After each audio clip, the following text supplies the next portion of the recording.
12 ज्योतिर्लिंगों की कथा में आज प्रस्तुत है महाकालेश्वर ज्योतिर्लिंग की। यह उज्जैन में स्थित है। उज्जैन यानी कि अवंतिकापुरी भगवान शंकर की प्रिय नगरी है। वहाँ पर सतयुग में देवज्ञ, कर्मनिष्ठ और शिव भक्त ब्राह्मण रहते थे और ठीक उसी समय रत्नमाल पर्वत पर धर्मद्रोही दूषण नामक दैत्य भी रहता था और ब्रह्मा के वरदान से घमंड से भरकर उसने देवताओं को जीत लिया, स्वर्ग से उन्हें निकाल भी दिया और पृथ्वी पर उसके भय से वेद पाठ, यज्ञ, धर्माचरण बिल्कुल बंद हो गए।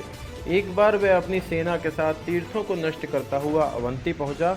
वहां उसने सेना के चारों नायकों को आदेश दिया कि यहाँ के ब्राह्मणों को कह दो कि यदि वे जीवित रहना चाहते हैं तो वेद अध्ययन, यज्ञ और शिवार्चन त्याग दें, नहीं तो दंड भोगना पड़ेगा।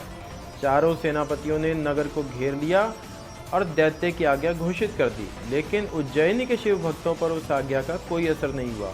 लेकिन सामान्य नागरिक जो हैं वो व्याकुल हो गए और ब्राह्मणों के नज़दीक जाकर पूछने लगे कि हमें क्या करना चाहिए।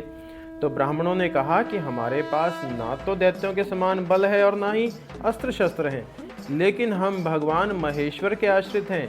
जब एक सामान्य जन भी अपने आश्रित की रक्षा करता है तो वे तो त्रिपुरारी हैं, वे सर्वेश्वर हैं, वे निश्चित ही हमारी उस दुष्ट से रक्षा करेंगे। उज्जैनी के ब्राह्मण जो है पार्थिव पूजन में तत्पर रहे, वेद पाठ करते रहे, शिव वंदना करते रहे। जब यह समाचार दूषण को मिला तो उसने ब्राह्मणों को मारने की आज्ञा दे दी। ठीक उसी समय वहाँ एक भयंकर शब्द हुआ, पृथ्वी फटी, उसमें से महान विशाल महाकाल प्रस्तुत हुए, जिसकी हुंकार मात्र से ही दैत्य दूषण भस्म हो गया।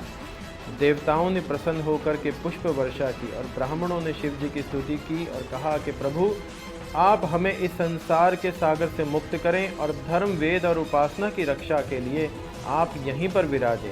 उसी गर्त में शिव जी लिंग के रूप में प्रस्तुत हुए, जिसे आप महाकालेश्वर लिंग भी कहते हैं।